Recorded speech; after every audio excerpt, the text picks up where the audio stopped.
said, for those of you who don't know me, my name's Katie Sweatman. I'm a partner at Kingston Reid. For those of you who don't know us, Kingston Reid is, we're proud to call ourselves Australia's largest national specialist workplace relations and workplace safety law firm. And we are a relatively new law firm. We're about to come up to our first year anniversary.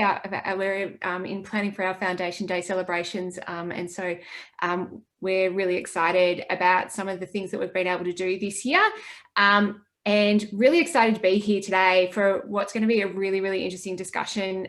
So we've called it When Rainmakers Create Bad Weather. And it's really about how to deal with workplace scandals in light of some of the things that we've seen come through recently. So just in kicking off, I would like to just acknowledge that I am welcoming you here from the lands of the Wurundjeri people of the Kulin Nation. I'd like to acknowledge the traditional custodians of the lands on which you are joining us today, and pay my respects to their elders past, present and emerging. And just acknowledge any Aboriginal or Torres Strait Islander people who might be in attendance today. So I'll hand over to Claire, my partner in crime here today. Thanks very much, Katie, and thank you very much everyone for joining us. So my name is Clare Gleghorn, the CEO of Bastion Reputation Management. We are a full service corporate affairs firm, and we specialise in issues management and corporate positioning. I too would like to acknowledge the traditional owners on the lands on which we are all meeting today and pay my respects to their elders past and present. I'd also like to welcome Michelle Fonseca, who is Bastion Reputations Management's head of training and capability, and Michelle will be helping to facilitate today's discussion as well. I thought it was a good idea to actually set the scene before we get underway. There has been a lot of news of late in Australia, both within the corporate world, politics, and even within our defence forces, of scandals and issues that have really actually shaken our trust in those institutions and people who we should actually trust. From the outset, though, this isn't a conversation that is framed around wanting to judge or pass judgment or decide on what people should or should not have done. It's a long-standing practice of ours, and in agreement with Katie and Kingston Reid as well. Today is not about that. We weren't in the room. We don't have all the information, and certainly some of those organisations in question have been clients of ours or may well be clients who need our support in the future as well. So today is actually really around setting the scene, and I like to think about this in terms of an iceberg. So at the base of that iceberg you have the laws and the rules and the regulations that shape what we can and can't do in certain situations. In the middle, on top of that, we have the culture and the principles and the values and behaviours that drive what we should or shouldn't do and how we behave. And then on the very top is the public expectation, which is ever changing and evolving. And we've seen during the pandemic just how much that level of public expectation is heightened. That's usually the bit that sits above and that we tend to be judged on. But today is all around taking a look at the legal and reputational implications and looking below the surface a little bit. So I'd now like to hand over to Michelle to kick off the discussion. Claire and Katie, thank you, and welcome to everyone. Thank you so much for being a part of the discussion today. Over the next 40 minutes or so, we'll be in conversation with Claire and with Katie. At the end of that, we've allocated 10 minutes or thereabouts for you to have the opportunity to ask the questions you'd like to ask of our speakers. So please, at any stage when the conversation is unfolding, if a question springs to mind or any observation you would like to share at some point, please note that in the chat function on your screen, and a little later on, my colleague Georgie Patterson will do her level best to get to as many of those questions as she can, and she'll put them to our speakers in the time that's available. So let's jump straight into it. Claire, I thought I'd begin with a question for you. We've seen multiple scenarios in the past 6 months alone in corporate Australia where a number of issues have really been thrown into sharp relief. And some of those issues include the difference between what's legally acceptable and what's morally and ethically acceptable. We've seen other issues around that tension that sometimes exists between the role and the remit of the board and the role and the remit of the management team. And then we've also seen a lot of focus on community and shareholder perspectives and the extent to which they can not only sway and influence, but in many cases recently, they can actually bring the big corporates undone. So Claire, what I'm wondering is, from your perspective, from where you sit, what do you think has changed in the external environment to have led to scenario after scenario after scenario playing out in the way they have? Thanks, Michelle. Big question to kick off. In short, everything has changed this year, and some for really positive reasons and others for not so positive reasons that I think we all need to be aware of. Starting on the positive side, in many respects, there have been a lot of movements and changes in laws and legislation and just social movements over the last few years that have actually led to people feeling empowered to speak up, particularly in workplace matters where they otherwise would not have felt they had a voice. And with the decline of sort of broad trade union representation in workplaces, that has been lifted up and I guess taken over by oftentimes by senior executives who are speaking up, or high profile people. We've seen that in the sports arena as well, with athletes saying enough is enough. And that's actually driven a media response, and therefore then it's put downward pressure on organisations to actually assess whether or not they are doing the right things, and in some instances has led to additional policy or legislative changes as well, which Katie can speak to. The flip side of that is there is a heightened sense of anxiety and willingness to jump to outrage. There's a great piece in the New Yorker from 2017, actually, that I've recently reread, that speaks to people's inability to be able to think rationally. And right now, it's really important to understand that the whole world is in some form of crisis, whether that's personally, financially, or professionally. So it's far more difficult to be able to get across the context of an issue, the broader detail, because people aren't listening or aren't able to receive that information at the same time. So understanding that the way people are receiving scandals or issues, there's a lot more heightened tension and a lot less willingness to be able to forgive and accept what's happening. So there's a couple of things going on, but effectively everything has changed. Claire, thank you. And Katie, you bring the perspective, of course, of the IR specialist and the employment law expert. What are some of the undercurrents which you've been noticing and responding to in 2020? Yeah, we've been seeing a lot of the same types of trends that Claire talks about in the broader reputation space. And I guess what we're talking about is where a lot of those issues manifest themselves in legal claims, or actually what we see a lot more of is threatened legal claims. And so with a number of the scandals that have emerged through the course of the year, often they are where there's been incidents or issues that have occurred in the workplace and legal action is threatened, but often doesn't actually come to fruition. What we've really seen from the start of COVID, when things really hit and people saw their employment in jeopardy, or else they lost their employment, what we did see a lot of was people who've got nothing left to lose. And so we saw people bringing claims where they may not otherwise bring. And we're still seeing that now as businesses settle in, and we're spending a lot of time in industrial disputes and unfair dismissals arising out of restructures and those types of proceedings. What we're also seeing now that we're in this new virtual world of work is a shifting in the dynamic of how people approach issues that are occurring in their workplace. And part of that, I think, is emboldening people to step up when they haven't before.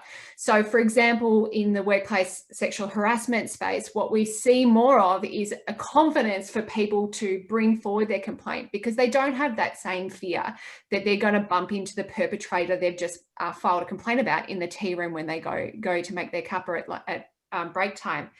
And so that is making people feel emboldened to go ahead and do these things, to make these complaints and raise these issues. And I think that's really been fed by what has been emerging over the last couple of years. So the Me Too movement really has been escalating and evolving, and making women in particular feel more empowered to bring complaints and claims. And so that I think is really leading to a preparedness to raise issues, and where those issues haven't been dealt with, a preparedness to escalate them as seen necessary to get the attention that person wants that claim to receive. Katie, thank you. And thank you to both of you for your opening comments. There is so much there which we need to unpack over the next half an hour or so. So I thought it would be helpful to return to Claire's lovely visual image of that iceberg. And Claire, you mentioned that at the very bottom of that iceberg, sitting well under the waterline, are the legal considerations. So it seems to me that the legal considerations are potentially the easiest part of the equation, in that you are either acting within your legal framework or you're not. Is it as simple as that?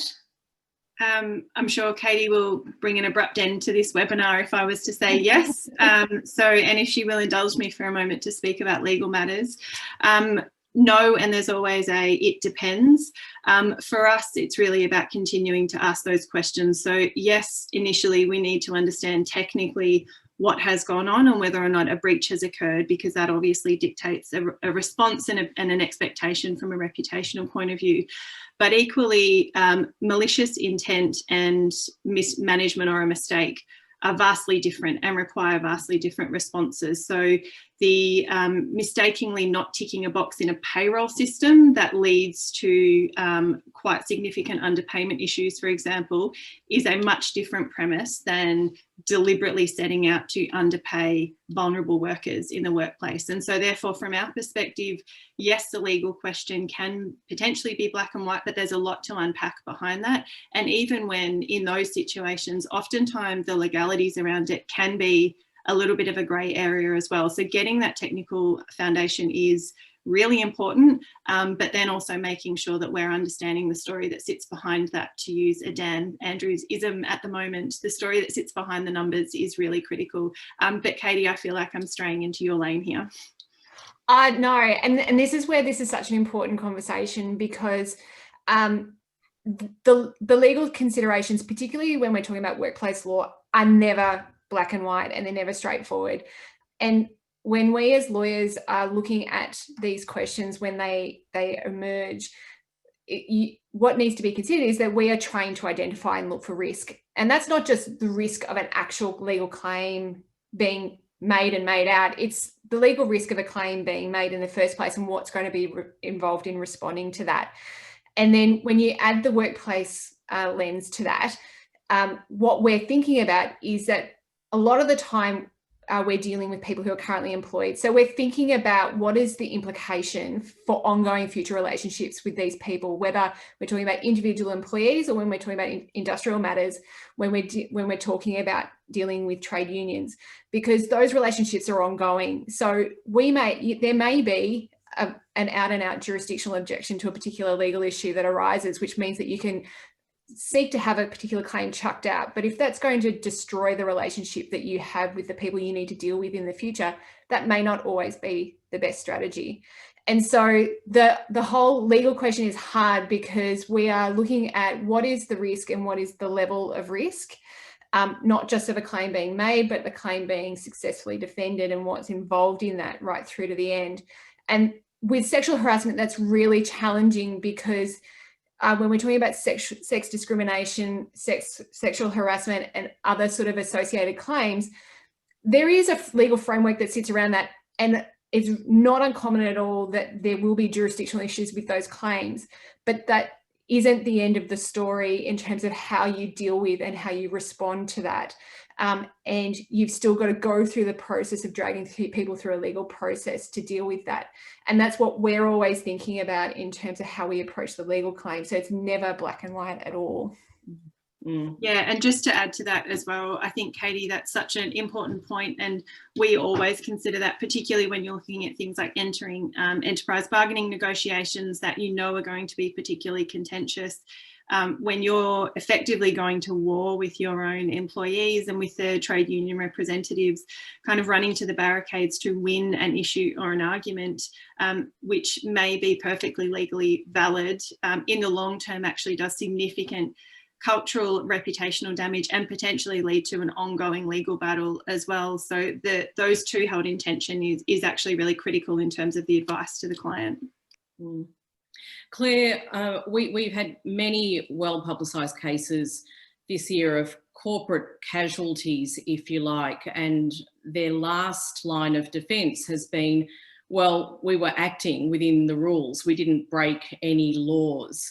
So clearly that didn't cut the muster, but what factors do you think executive teams, corporate affairs teams and the like need to be taking into account above and beyond following the rules? Yeah, it again keeps taking me back to that iceberg I talked about, and at the very base, obviously, there are the rules and laws, and oftentimes these are outdated and potentially need to be challenged as well. And so falling back to them can lack in empathy, but also lack in an understanding of where the public expectation is at a particular time. And one of the things to be really cognizant of, and to kind of labour the iceberg analogy, is that above the waterline, it's incredibly changeable. So it's really choppy right now. Public expectation is very tense. People are very quick to judge, and it can get ahead of where the baseline laws are.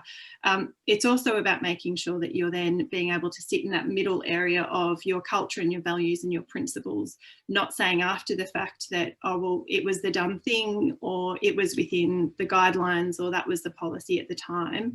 Actually factoring into your consideration set, well, culturally and from a values and principles perspective, is this the right thing to do? And therefore, when the public responds in a certain way, or anticipating how they may respond, ensuring that you're empathetic to that response as well. And oftentimes people saying, but I didn't break any rules, or that was within the law, lacks empathy. We talk about the CAP principle all the time. So actually acknowledging the concerns and anxieties of people who have reacted badly. You don't necessarily need to please all the people all the time. And if anyone does end up coming up with a means of doing that, then that person should turn that into a piece of IP. But it's effectively making people aware that you actually stand by your ethics and your promises. You do what you said, and you stood by your values, and people can forgive you even when, or at least understand the decision making, even if they don't necessarily agree with it. So sticking with that middle part around the culture and the values and the ethics and principles that you abide by is really important. You can always say that, you know, whilst it was within the rules and the guidelines, I acknowledge that it actually fell well short of public expectation, but it's not enough to expect that that's okay, because laws, I'm sure, as Katie would say, are there to be challenged as much as to be followed as well. Great. And Claire, for anyone who might not be familiar with the CAP principle, would you mind just spelling out what that means?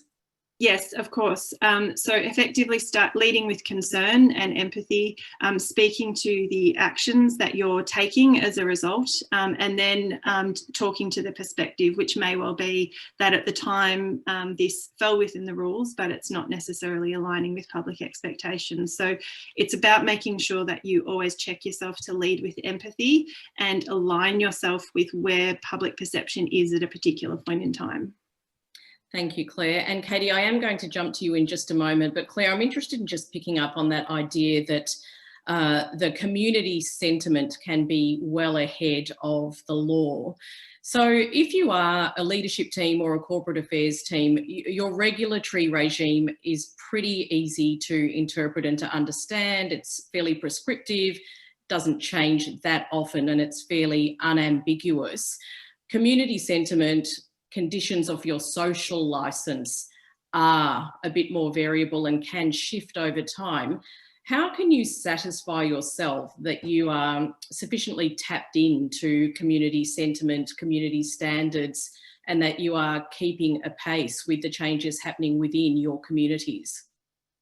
One of the things, well, we talk a lot about diversity and the need to have a diversity of voices informing decision making, but also leading to outcomes as well. And I can talk about that a little later. One of the things for us, and I think it's been proven over time, that organisations that value culture and values and can actually quantify that leads to better decision making and a better understanding of where it taps into broader community sentiment. And we've seen that in organisations where certain cultural aspects or values or things like community engagement are structured out of being a priority within an organisation. Like quite literally the structure of the organisation doesn't allow those conversations to be had at the right level. So it automatically, without intending to, devalues that, and it automatically means you're no longer attuned to what the community are thinking, or whether or not that decision, the decisions that are working their way through organisations that ultimately lead to a negative outcome, there's no checks and balances along that because the conversations aren't being valued or had at the right level. So it's really important that boards and executives take on board values and culture and behaviours and principles of operating right at the upper level within the organisations. Thank you, Claire. So, Katie, let's return broadly to that theme of the legal considerations. I know you've spoken previously about the unintended consequences that regulation has had. What do you mean by that? And can you give us a sense of how that plays out for you in the work that you do? Yeah, so it's interesting how things have evolved, and we really see this in the underpayment space, where we've seen a real change in how major underpayments are handled by corporates and by the regulator, the Fair Work Ombudsman, and the approaches being taken, and the types of trends that we can predict that are going to start happening in the future arising out of that. So what I mean by that is, 4 or 5 years ago, if a big corporate found that there was an underpayment issue, and as Claire said, more often than not in our experience with big corporate, that is because there's been a box that wasn't ticked, that shouldn't have been. Payroll's been coded in a particular way. Someone comes in to change over the system to a new system or upgrades, or there's a periodic audit, and we realise that something's gone awry, and then what is actually quite a small issue has a knock-on effect and results in the sort of multi-hundreds of $1 million underpayments that we've seen.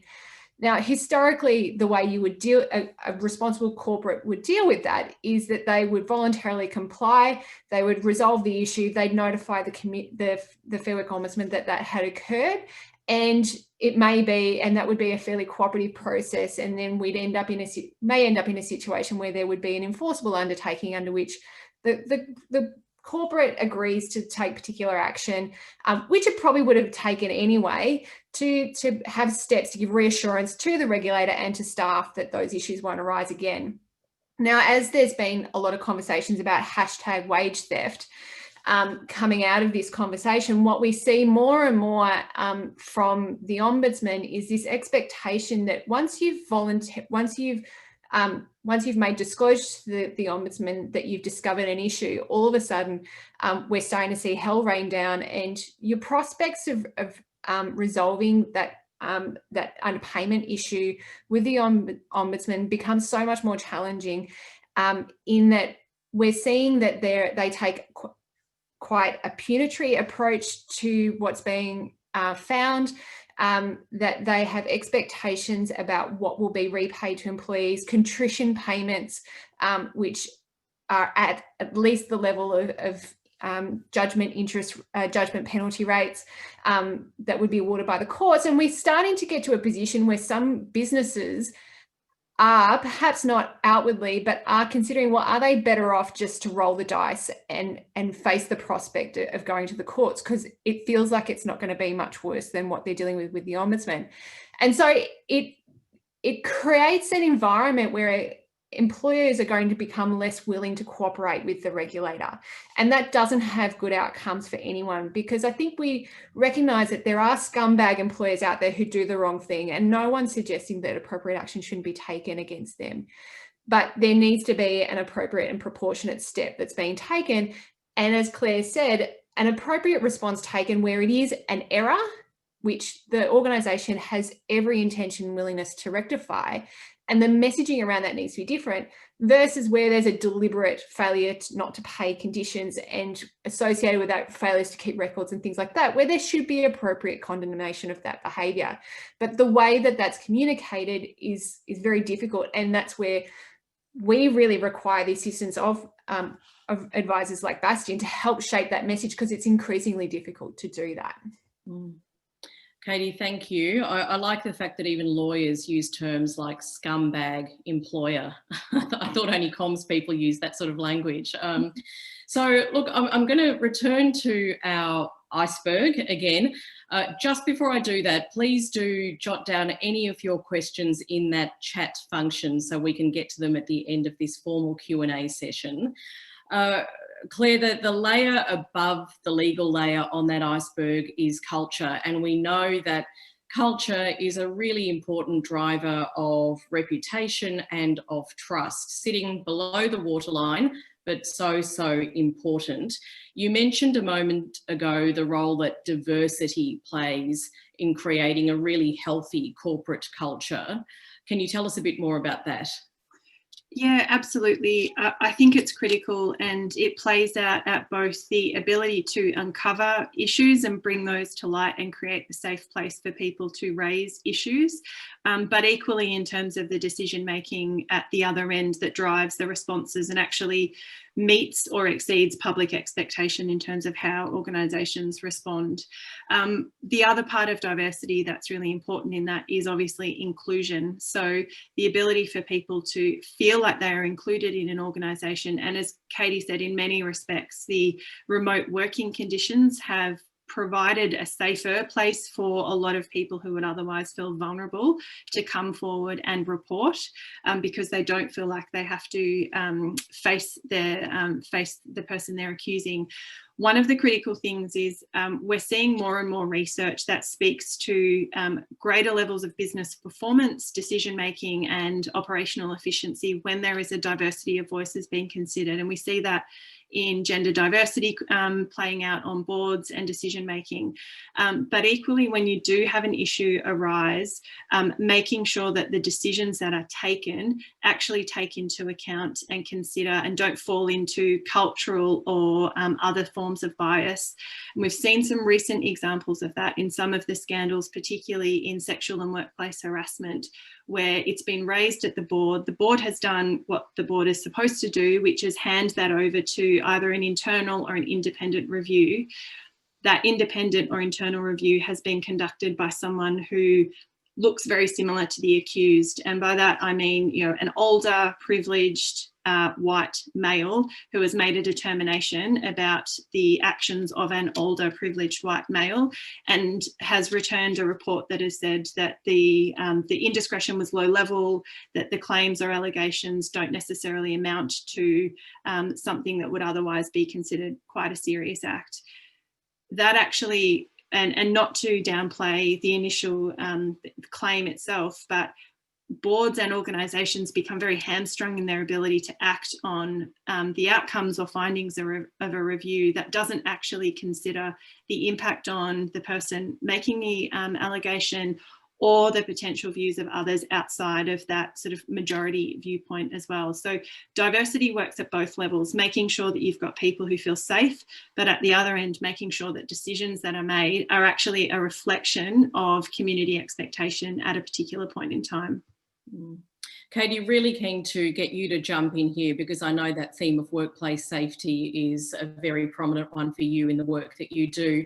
You said earlier, Katie, that absolutely you're getting a sense that this hybrid model of working that we are now on the precipice of is more inclusive, and you feel that it's emboldening people to step up, was your language. What are you seeing, and what do you think the potential changes or trends are that we might see, both from an employee and an employer point of view?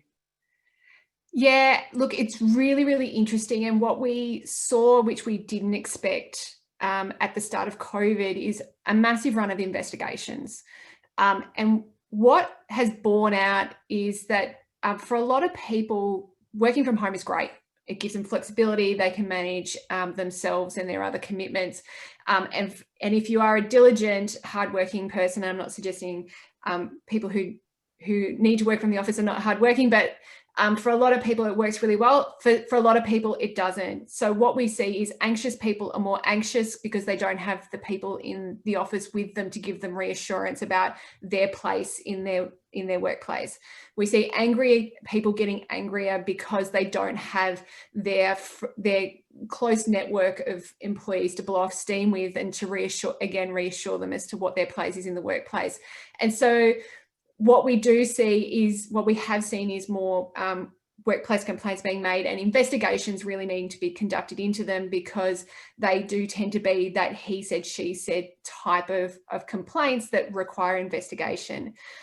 To pick up Claire's point about the process that flows from those things, whether we're talking about workplace bullying or we're talking about more serious workplace sexual harassment, the problem with just going straight into an investigation is that an investigation is a process. It's not an outcome or an end in itself. And so the problem with a lot of the really high profile workplace scandals we've had, where organisations come out and say, well, we received the complaint and we appointed this U-boot fancy barrister or U-boot fancy lawyer to investigate, and so we've done what we needed to do, actually doesn't get anywhere. All that says is say that we took a process, we went through a fact-finding mission that doesn't say anything about what the outcome of that was. And investigations are a very important tool in the process of responding to issues that arise in the workplace where we don't have clarity about what's occurred, or where we need to really get into the depths of what a particular problem is. But they are just the starting step in a broader process that needs to flow from that. And everything you do in that investigation is only as good as what your response is and what that response says to the rest of the workplace community. So the issue that comes about where there's an investigation and then there's a very quiet outcome which no one knows, but suddenly someone disappears, people know what that means. And where that outcome is inconsistent with what the organisation says more broadly about what are the standards of appropriate workplace behaviour in the workplace, you can completely undo all the great work you've done in terms of saying to people, this is what we accept as acceptable workplace behaviour in our workplace, and this is the standard of culture that we enforce. So if it's the case that it's a well-known secret that someone has experienced sexual harassment, or there is a particular perpetrator in the workplace and there are a number of different victims of that person's behaviour, there is all of a sudden one of those victims disappears from the workplace as a consequence of an investigation which everyone knows has happened, then that can completely destroy the trust and confidence that people have in your processes.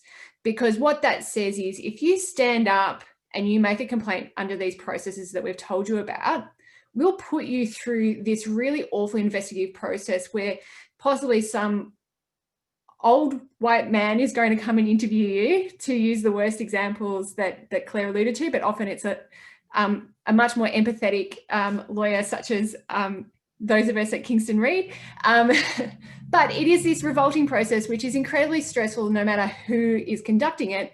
You go through this investigative process, the employer gets the report at the end of that and they go, how do we deal with that? These people can't work together. We need the rainmaker. This person is a puddle and can't continue to work effectively. So we'll reach a settlement with them and they leave the workplace. The message that comes from that is, if you complain, this person will be protected and we'll deal with the situation as we need to. And that's not what anybody wants. And that's why the investigation, just jumping straight into an investigation is by itself is really problematic. Katie, thank you. I'd love to extrapolate what you've just said to the external environment. And Claire, I'll pull you into this part of the conversation. You talk a lot, Claire, about how reputation is the end result of a lot of things. It doesn't necessarily come at the start of a process. Having heard what Katie's just talked to about the role of values, culture and integrity in how you manage situations internally. Can you talk to us now about how that can create or break reputation? Absolutely, and you're exactly right, Michelle. It's going to sound completely counterintuitive coming from a reputation expert, but ultimately it actually isn't about that. And if you go into an issue focused on the reputational outcome alone, and oftentimes Katie's point around that sort of ticker box exercise of let's roll out the toolkit of the things we're supposed to do to kind of work our way through it and conduct those processes. And we've seen that play out with organisations who come out and say, huzzah, we've launched the investigation, and so therefore we've dealt with the issue and put it aside. And it's very much targeted at being a reputational response because it's seen as a way of winning the news cycle in that regard. And from our perspective, we will often come into an organisation and our focus is on let's figure out what the right thing to do is, and then we can communicate your way through that.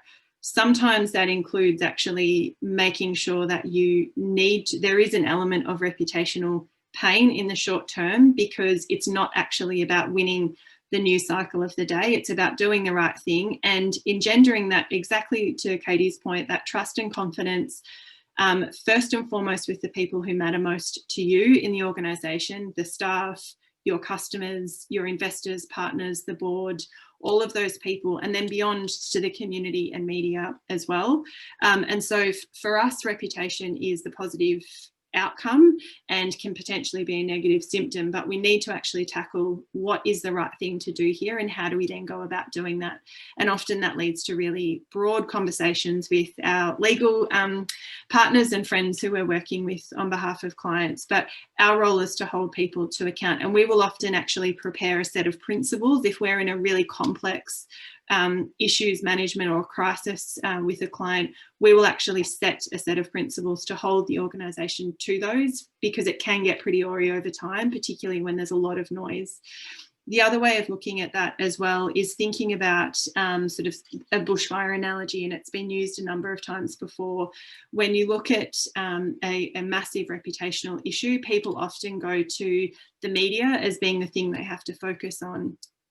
But just like in a bushfire, there are areas where you need to let it burn, and there's areas you need to protect people and protect property. And from a reputational point of view, actually focusing on the people who matter, the things that matter, as opposed to where the issue is hottest, is really critical, because you need to be able to ensure that within that sphere of influence, where people are going for reassurance, to check against their perceptions of you, to test a claim, to reinforce a bias, you need to make sure that you are a credible source of truth within that, and you're reassuring them that you're not just going through the motions, but you're actually committed to doing the right thing.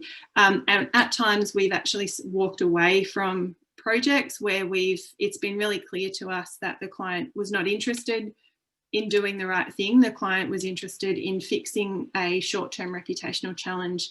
And ultimately, the long tail of that, reputationally speaking, and I'm sure from a legal perspective, can be really complex and really damaging over a really long period of time, because you just start to pull the threads of the very simple, carefully worded media statements and realise that underlying that are some really entrenched cultural issues that need addressing. And so you're better off actually speaking to those and addressing those than trying to get a short-term approach. Claire, thank you. That is a wonderful segue to the last part of our conversation, which is very much the top of the iceberg, which sits very visibly above the waterline. And as you said at the start of the conversation, Claire, that's all about the response, that very public response that we can all see quite clearly.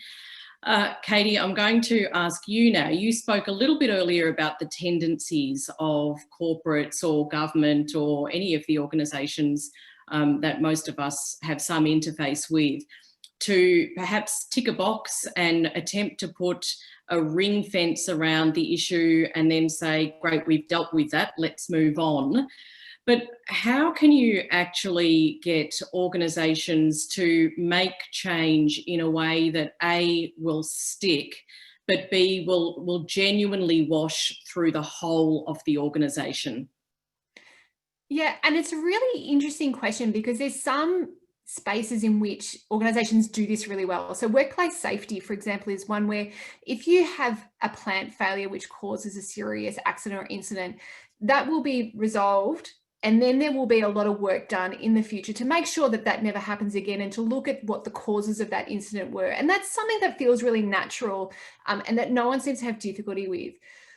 What we see more of in workplace bullying and sexual harassment situations is that there is a preference often to resolve the particular complaint that's arisen, but not necessarily look at what the root cause of it was, or whether it's representative of a broader issue. So you've reached the settlement between the two parties in respect of that particular issue.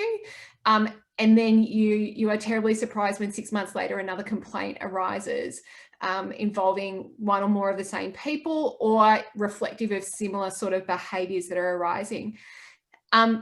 The next sort of level down is the issue happens, and then there's a re-roll out of the appropriate workplace behaviour training. Everyone sits down, they're told what sexual harassment means again.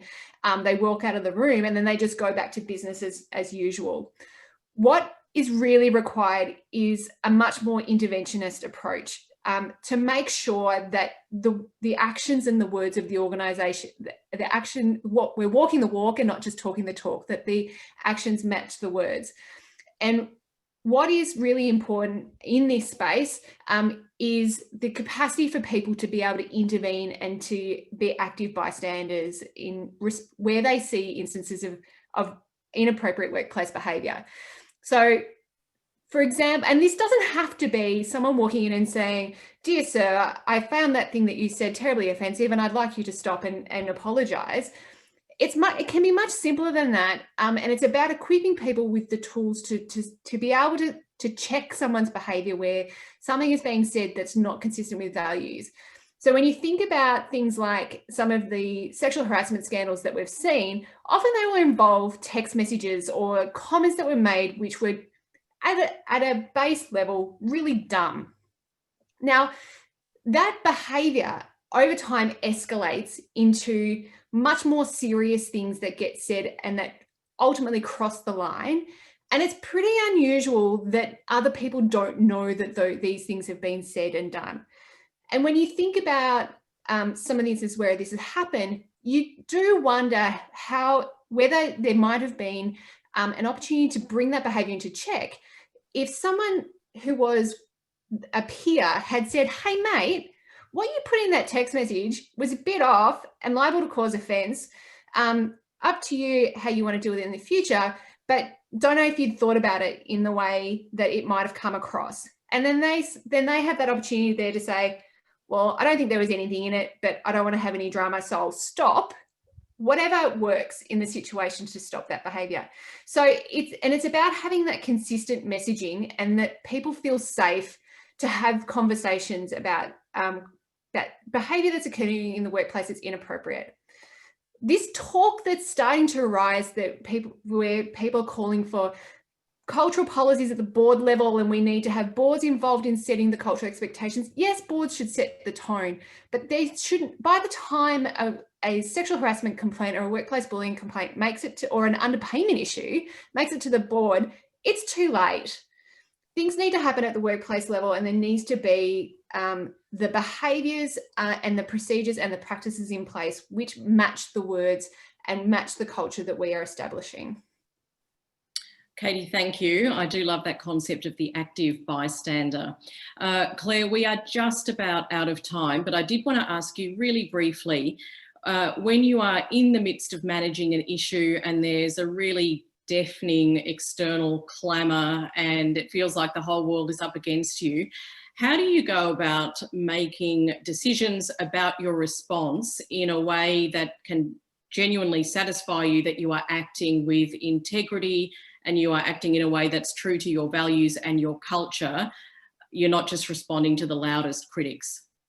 Yeah, thanks, Michelle. And it comes back to what we talk about all the time, which is focusing first and foremost on the people who matter most and thinking about that. And that's about making sure that you're not just reacting to or responding to the loudest voices. And we see that a lot, and people have often talked about in terms of cancel culture and other things that have started to emerge that people are reacting to and cognizant of. But if you think about that sphere of influence I talked about before, who's immediately impacted by this issue? And I think it's understanding not just in the instance that Katie just talked about, it's not just the two parties directly involved in a particular issue, but those who sit around that who might be aware of it or anxious about what an outcome may be. What actually understanding who is genuinely impacted, either directly or indirectly. And that's about making sure you're getting to those people first, reassuring them and building confidence.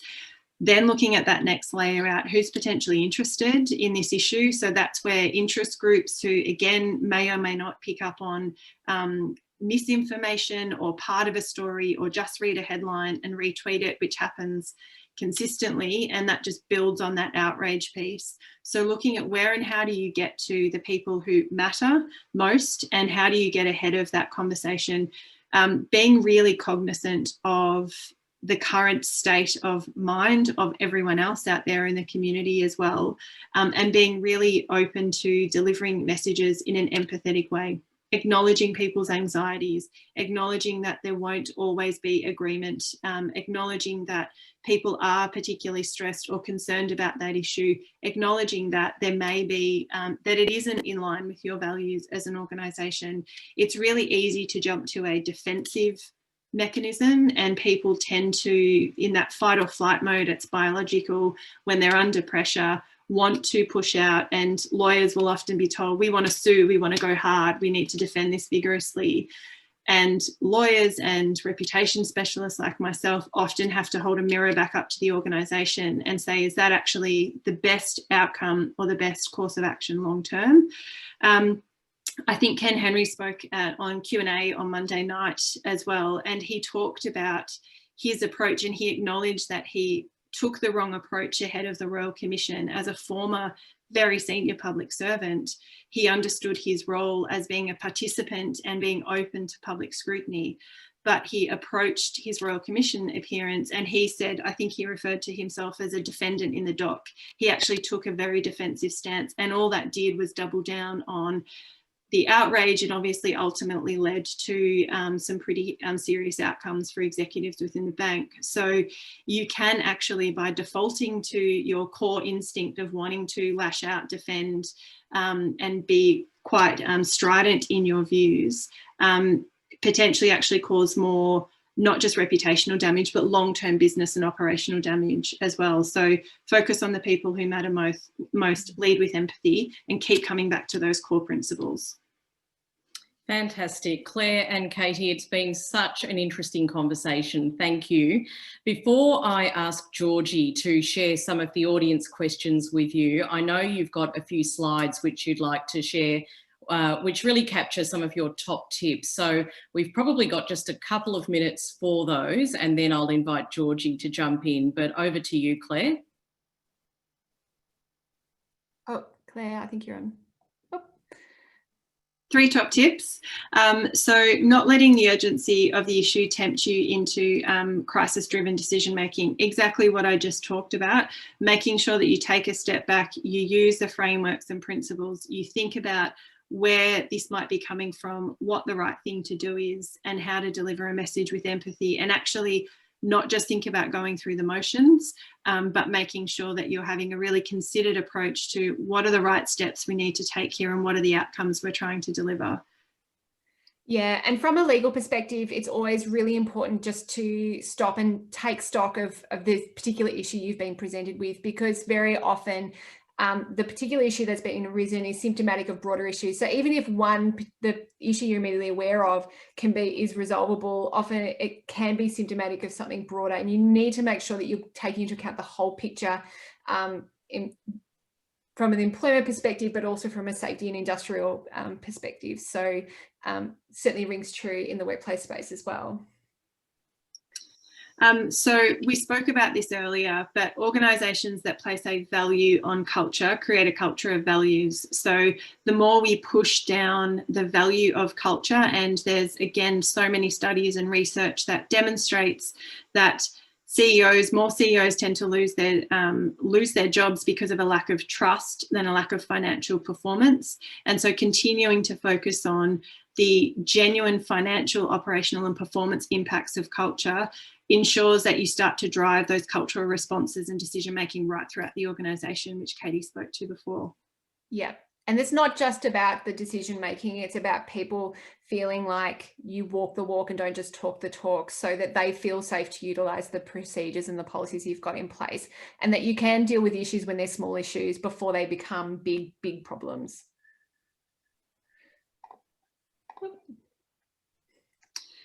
And lastly, and this goes exactly to both being able to manage and bring to light issues within the workplace, but then how you respond to those both internally but also externally. Creating the space for diverse voices to be heard safely creates the conditions for diverse voices to lead responsibly. And it goes to that exact point. It's about making sure that at all levels of that iceberg, from the ground up right through to meeting and exceeding public expectation, you're actually ensuring that your decision making is being driven by the right people, is being heard by the right people, and the actions are actually being received in the right way. And not just that, but the decisions that those people who are the custodians for workplace culture have a role in decision making. So it is no good having your chief people officer equivalent responsible for rolling out all the expectations about how people engage in their workplace culture, and then the decision goes over the top of that person and doesn't engage with that person in terms of how decisions are made in a way that's consistent with those cultural values. And all too often we see that decisions about major terminations of employment go to the CEO or even a COO who's not engaged in these discussions and just receives a briefing memo just setting out what legal processes have been followed and whether the legal boxes have been ticked. So it's about making sure that the people who are the custodians for your workplace culture have a role at the decision-making table and are being properly heard. Lovely. So thank you for the top tips, Claire and Katie. And without any further ado, I'll now ask Georgie to share some of the questions we've received from our audience. Thank you, Georgie. Thanks, Michelle. So the first question we have has quite a few components. So Katie and Claire, please bear with me.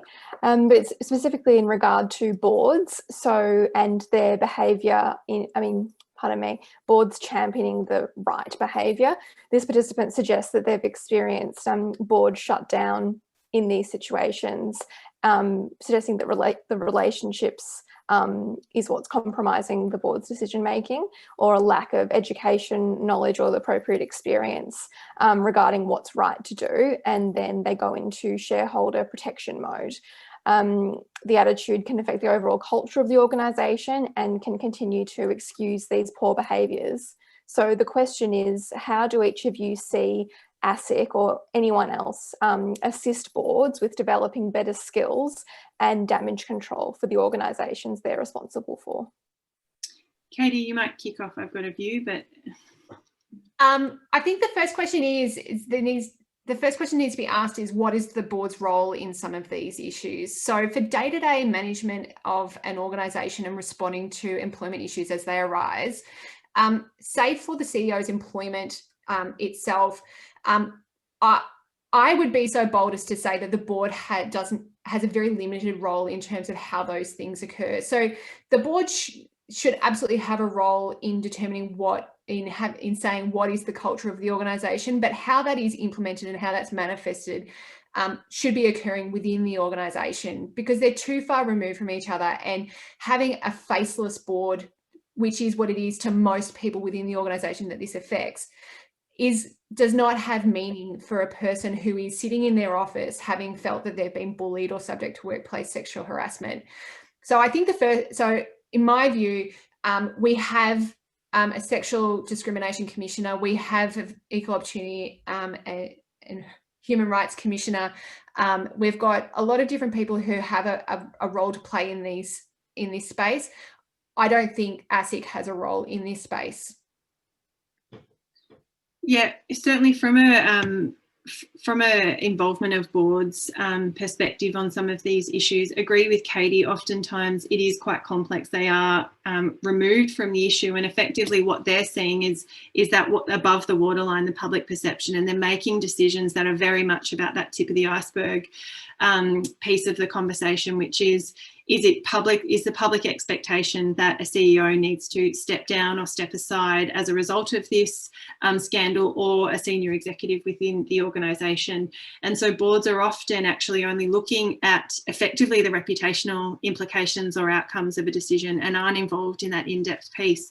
So there's a couple of aspects there. One is being really clear in terms of your onboarding of boards and in your governance structure about their roles. I think oftentimes there's baseline roles and fiduciary responsibilities of boards, but actually aligning them to the broader expectation that is explicit, not implicit. Oftentimes boards are brought in and everyone assumes the role they're supposed to play, but ensuring that when you're onboarding, and again promoting diversity of board appointments as well, so that actually boards are best placed with the right skills and talent and inputs and expertise to make really informed decisions that aren't necessarily driven by reputational outcomes as well. Because effectively by the time the issues got to the board, oftentimes there is no other decision but the public expectation that a head will roll, and they don't necessarily have the ability to roll out sweeping cultural or structural changes that are needed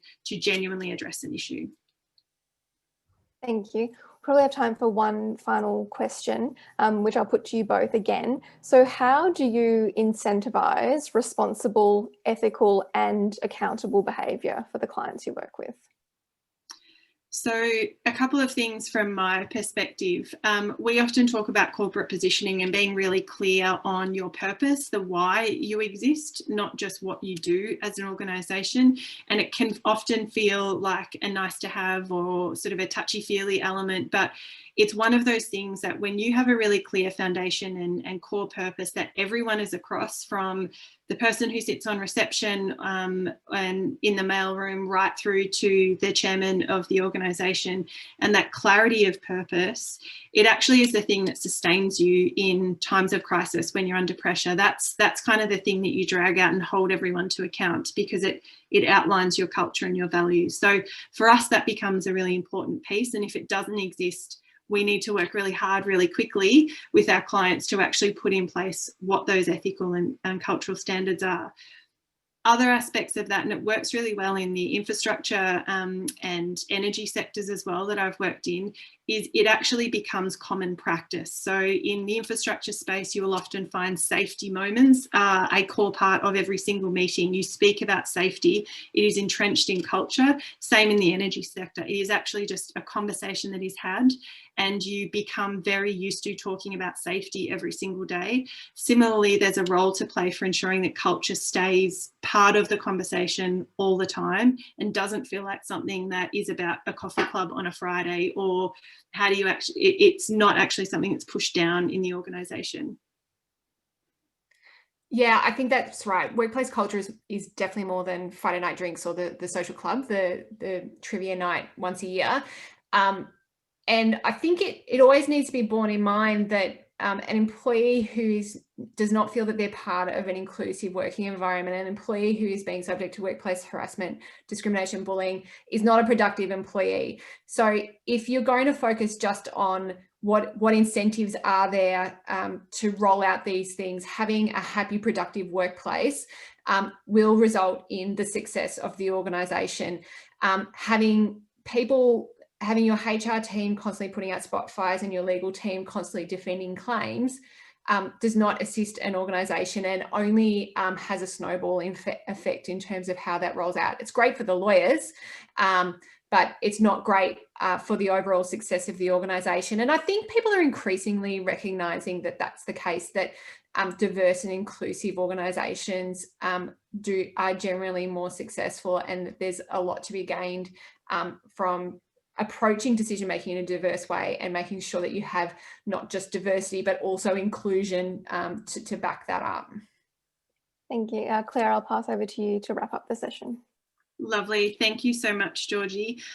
Thank you everyone for tuning in. I hope that you found the conversation as fascinating as I have and enjoyed participating in it. Michelle, thank you so much for facilitating today's event, Caroline for organising, and Georgie for putting the questions to us. We will be following up with everyone as a thank you and a follow-up, and if anyone has any other questions that weren't answered, we'll endeavour to answer those and provide you with our contact details as well. So on behalf of Bastion Reputation Management and Kingston Reid, thank you so much and enjoy the rest of your day. Thanks, everyone.